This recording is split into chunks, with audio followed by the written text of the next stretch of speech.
Bismillahirrahmanirrahim. Hi friends, my name is Hanzla Mansoori and welcome in my channel Hanzla JP. So friends, आज की video में हम जानेंगे कि वेब पेज के अंदर पैराग्राफ कैसे ऐड कर सकते हैं और हेडिंग कैसे लगा सकते हैं. लास्ट वीडियो में मैंने लास्ट वीडियो बनाया था how to design web page in mobile and mobile से कोडिंग कैसे करें, उसमें हमने ये एप्लीकेशन SPC के एडिटर डाउनलोड किया था, इंस्टॉल किया था. तो हम उसे स्टार्ट करते हैं. अगर आपने वो वीडियो नहीं देखा तो डिस्क्रिप्शन में लिंक मिल जाएगी, देख लीजिए. हमने लास्ट वीडियो में ये पेज बनाया था, तो इसका आउटपुट पहले देख लेते हैं. ये जावास्क्रिप्ट से और ये HTML एंड CSS से. आज हम पैराग्राफ टैग के लिए एक फाइल बना रहे, एक फोल्डर बना रहे. उसका नाम रख HTML ट्यूटोरियल. अब इस फोल्डर के अंदर फाइल बना रहा हूँ paragraph.html. ओके, तो हमारी फाइल बन चुकी है. तो इसके अंदर मुझे पैराग्राफ ऐड करना है. तो सिंपली मैं P लिखूंगा तो स्निपेट आ जाएगा, मतलब P टैग. वो स्टार्ट भी हो जाएगा एंड एंड भी हो जाएगा. मैंने एंटर किया सिंपली. अब मैं एंटर कर रहा हूँ. अब यहाँ पर मुझे कुछ कंटेंट लाना है, तो हम गूगल से कॉपी कर रहे हैं. यहाँ पर HTML लिखा मैंने.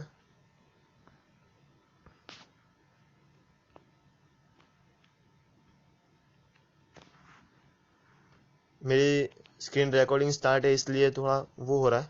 तो यहाँ से मैं कॉपी कर रहा हूँ सिंपली. एंड इस एडिटर में आकर पेस्ट करने का तरीका मैंने लास्ट वीडियो में भी बताया था. आज फिर से कि ये शॉर्टकट की है, उसमें सेकंड लाइन में लास्ट जो राइट शिफ्ट की है उस पर टच करूँगा.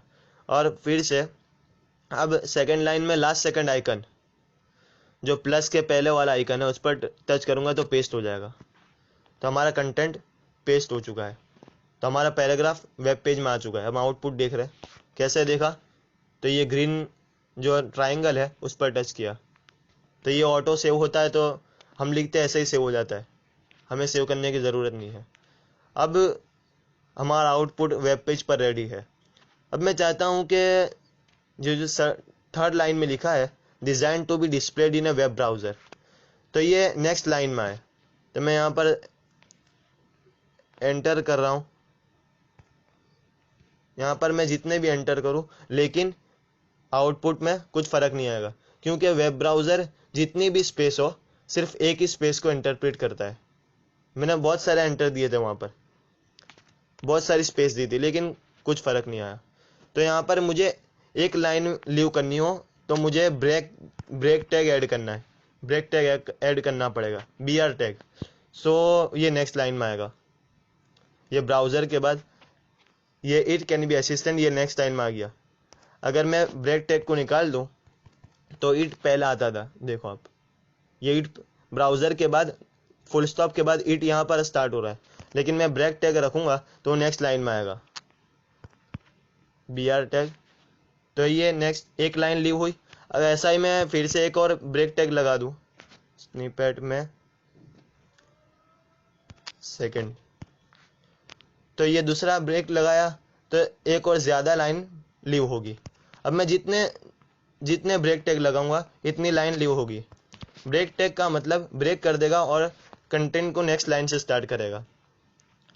अब मैं चाहता हूं कि the hyper text markup language, जो पैराग्राफ स्टार्ट हो रहा है हमारा आउटपुट में देख रहे हैं. चलो, हमारा पैराग्राफ स्टार्ट हो रहा है first the hyper text markup language, उसके बाद कॉमा है और उसके बाद लिखा है और HTML is the standard markup language.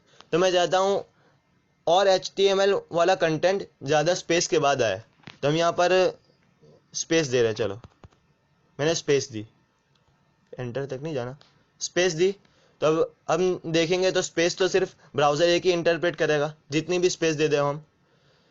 तो अब मैंने ज़्यादा स्पेस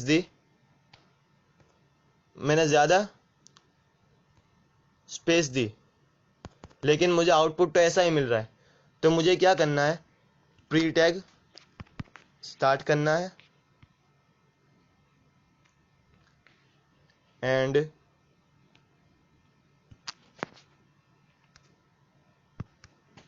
प्री टैग एंड करना है।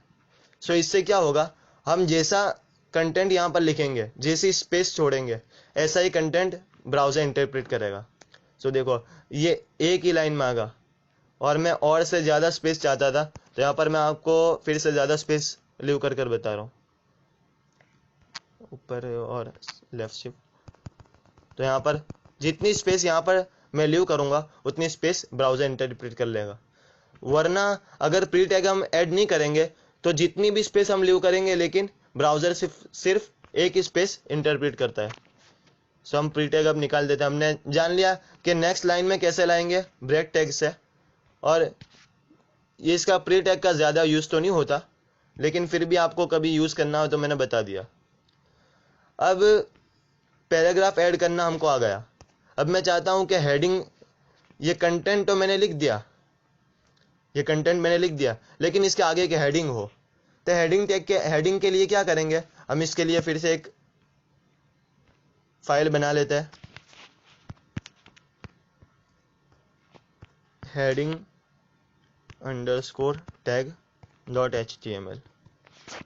ओके, तो हमारी फाइल बन चुकी है। अब इनर जाएंगे हम राइट साइड क्लिक करके। तो ये बॉडी टैग के अंदर मैं वही कंटेंट जो हमने लास्ट टाइम लिखा था उसे फिर से पेस्ट कर रहा हूँ। तो हमारा कंटेंट तो आ चुका है। फिर से आपको एक बार आउटपुट भी दिखा देता हूँ। तो कंटेंट ऐसा है हमारा, लेकिन मैं चाहता हूँ कि हमारा वेब पेज देखकर यूज़र को पता चले। ये पूरा यूज़र पहले इतना सारा नहीं पढ़ेगा, उसे सिर्फ हेडिंग से वो कंटेंट का आइडिया आ जावे कि ये किस बारे में। तो यहाँ पर मुझे हेडिंग देना है, तो इसलिए मैं H1 लिख रहा हूँ। H1 के पास, H1 के अंदर HTML। अब H1 क्लोज करूँगा। अगर मैं इसे कैपिटल में सॉरी, मैंने स्लैश नहीं किया था। अब मैं इसे कैपिटल में लिख दूँ तो भी वांधा नहीं, तो भी सही है, ये करेक्ट है। हम देखेंगे आउटपुट। तो हेडिंग कैसा आएगा, डार्क एंड बोल्ड आएगा, हेडिंग डार्क एंड बोल्ड। तो अब इस हेडिंग को देखकर हमें पता चल जाता है कि ये कंटेंट किस बारे में। तो ये H1 लिखा, इसके पास सबसे हाई प्रायोरिटी है, मतलब सबसे बड़ा है H1। फिर मैं H2 इसे ही कॉपी कर लेते हैं। चलो ये ऊपर वाली लाइन नेविगेशन यूज़ किया। हम कॉपी कैसे करना है, तो लास्ट वीडियो में मैंने बताया था। उस वीडियो का नाम how to design web page in mobile था, एंड मोबाइल से कोडिंग कैसे करें। तो इसकी डिस्क्रिप्शन तो है, डिस्क्रिप्शन में उसकी लिंक है, लेकिन फिर भी हम कॉपी कैसे करते हैं। देखो सेकंड लाइन में फोर्थ आइकन जो सीजर के पहले यानी कट के पहले जो आइकन है उस पर टच करेंगे तो ये कॉपी आ रहा है। तो कॉपी के लिए मुझे ये कट के बाजू में जो आइकन है उस पर टच कर लूँगा, तो ये कॉपी हो गया। अब मैं पेस्ट कैसे करूँगा, ये प्लस सेकंड लाइन में लास्ट सेकंड आइकन प्लस के पहले वाला, तो इससे ये कॉपी, ये 3, 4, 5 एंड 6 मुझे 6 करने थे, क्योंकि हेडिंग टैग 6 से ये H1 से स्मॉल होगा, फिर H3 H4 से स्मॉल होगा, H1 सबसे बिग, H1 से स्मॉल H2 से स्मॉल H3 से स्मॉल H4 से स्मॉल H5 से स्मॉल H6, मतलब सबसे स्मॉल H6। अब HTML केस इनसेंसिटिव है, तो यहाँ पर अब स्मॉल में लिखो, बिग में लिखो, सब सही है। अब मैंने आपको बताया कि हेडिंग टैग कैसे यूज़ करते हैं। तो ये यहाँ पर मैं ये H1 सबसे बिग होगा, सबसे डार्क एंड सबसे बोल्ड एंड सबसे बिग। ये H2 H1 से स्मॉल होगा, H3 H2 से स्मॉल होगा, H4 H3 से स्मॉल, H5 H4 से स्मॉल, H6 H5 से स्मॉल। मतलब यूं याद रखो कि H1 हेडिंग टैग के 6 हेडिंग टैग है, H1 से लेकर H6 तक, लेकिन सबसे बिग H1 और सबसे स्मॉल H6। तो आउटपुट दिखा रहा हूं मैं आपको। ये हेडिंग टैग के अंदर मैं सिर्फ ऐसा लिख देता हूं पैरेंथेसिस में H1, सॉरी यहाँ पर ये H2 पैरेंथेसिस में लिखना है।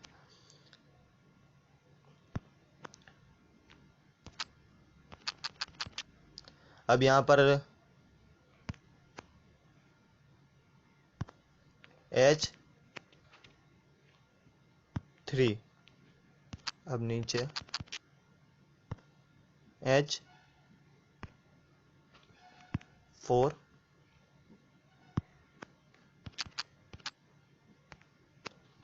नेविगेशन की भी आप कैसे शॉर्टकट की से ऐड यूज कर सकते हैं आपको मैंने पहले ही बताया। हम यहाँ पर H5, अब H6,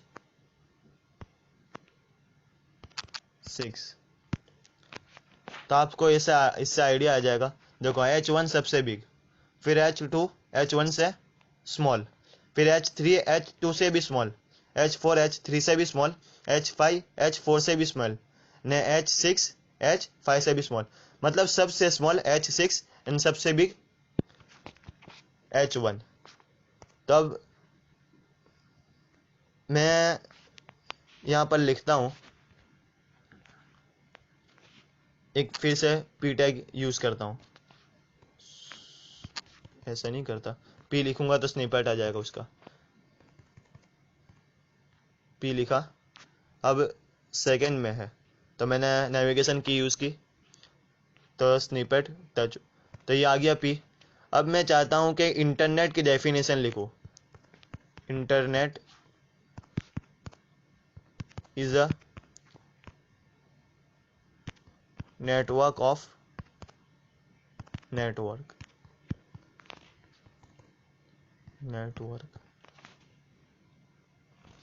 तो internet is a network of network, ये आ तो गया, लेकिन इसके आगे अगर एक हेडिंग हो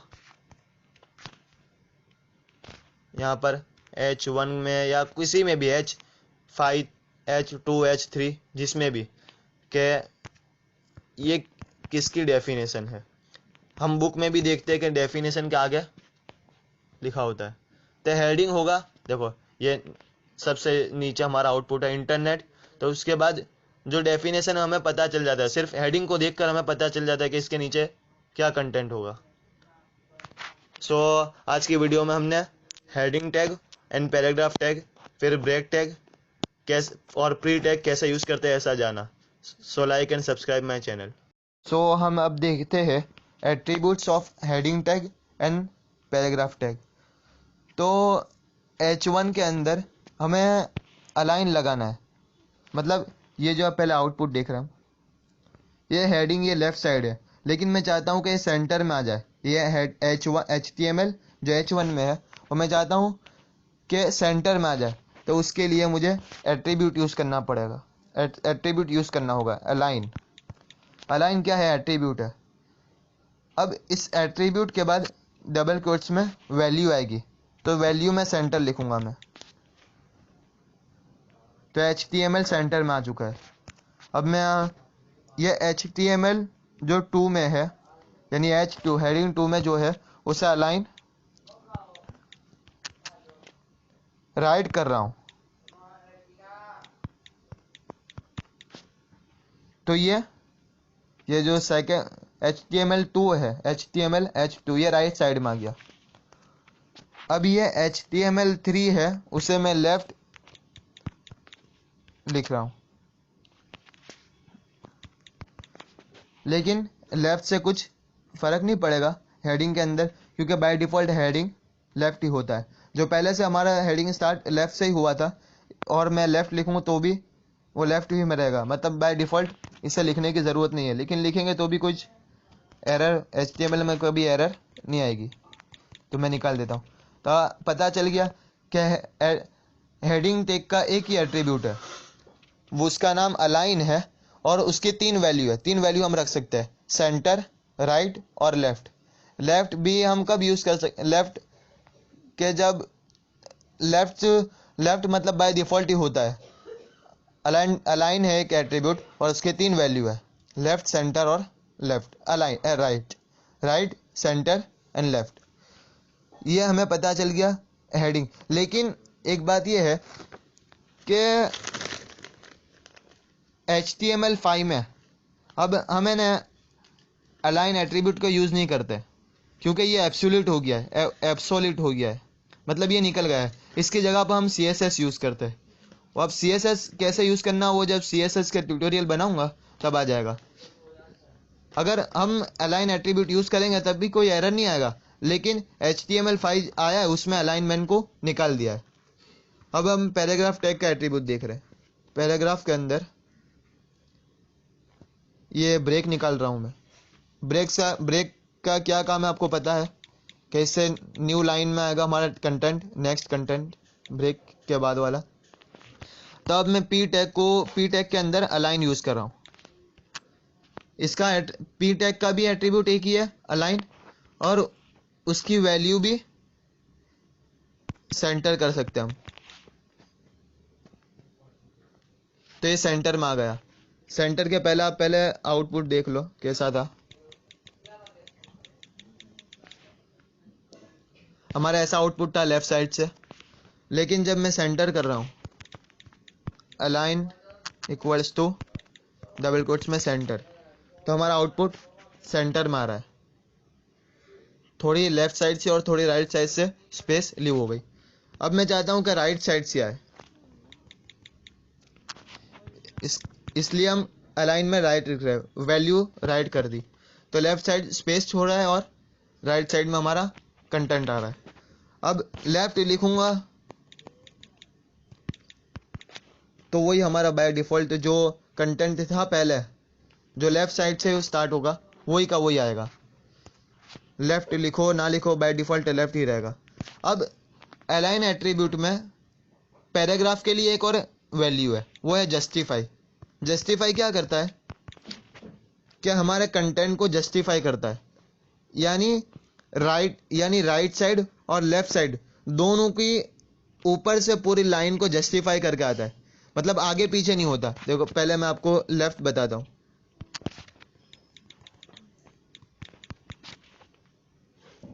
लेफ्ट में देखो, इसमें राइट साइड पर देखो, इज, डॉक्यूमेंट्स, ये सब आगे पीछे। It, as, scripting, right side पर लास्ट कंटेंट देखो, is, documents, it, such as, scripting, ये सब आगे पीछे। लेकिन मैं चाहता हूं कि हमारा वेब पेज है ना एकदम परफेक्ट दिखे, उसके लिए हमें क्या करना है, जस्टिफाई करना है। तो क्या हमारा कंटेंट एकदम उसमें क्लियर आएगा और सब लाइन से आएगा। तो मैं अब जस्टिफाई देखो, जस्टिफाई कर रहा हूं मैं। तो हमने जस्टिफाई किया। अब राइट साइड और लेफ्ट साइड दोनों साइड कंटेंट एकदम परफेक्ट है, यानी लाइन बाय लाइन, जहां पर खत्म होगा पूरी, जहां पर लाइन खत्म होगी वहीं पर हमारा कंटेंट खत्म होगा। इस तरीके से ये स्पेस लीव करके हमें कंटेंट देता है। तो हमने जाना एट्रीब्यूट। हेडिंग टैग का एक एट्रीब्यूट है अलाइन और इसकी 3 वैल्यू है, लेफ्ट, सेंटर एंड राइट। इसमें जस्टिफाई नहीं आएगा। हेडिंग में जस्टिफाई इसलिए नहीं आएगा क्योंकि हेडिंग इतना बड़ा नहीं होता कि हमें जस्टिफाई करना पड़े। जस्टिफाई किस लिए यूज होता है कि हर एक लाइन की स्टार्टिंग एंड एंडिंग पॉइंट एकदम परफेक्शन से आए, इसलिए जस्टिफाई यूज होता है। लेकिन हेडिंग में इसलिए नहीं आता कि हेडिंग इतना बड़ा नहीं हो सकता। और पैराग्राफ का भी एक ही एट्रीब्यूट है, वो है अलाइन, लेकिन इसकी 4 वैल्यू है, लेफ्ट, राइट और सेंटर एंड जस्टिफाई। सो इसका काम क्या है सबका पता चल गया। लेकिन एक बात क्या है, HTML5 में अलाइन एट्रीब्यूट एब्सोल्यूट हो गया है, यानी इसे यूज नहीं करते। अगर आप यूज करेंगे तो भी कोई एरर नहीं आएगा, लेकिन HTML5 में इसे CSS में यूज करने का है, यूज़ करने का कहा है। मतलब HTML5 में रूल तो यही समझो, रूल नहीं है, रूल नहीं चलता, लेकिन HTML5 में के अलाइन एट्रीब्यूट एब्सोल्यूट हो गया है, ये यूज़ नहीं करने का। लेकिन अगर कर लेंगे तो भी एरर कोई नहीं आएगा। हमने देख लिया, एट्रीब्यूट्स भी देख लिया। सो अब आगे के ट्यूटोरियल में हम HTML का आगे का कंटेंट देखेंगे। सो आज के लिए इतना ही काफ़ी है। And like and subscribe my channel.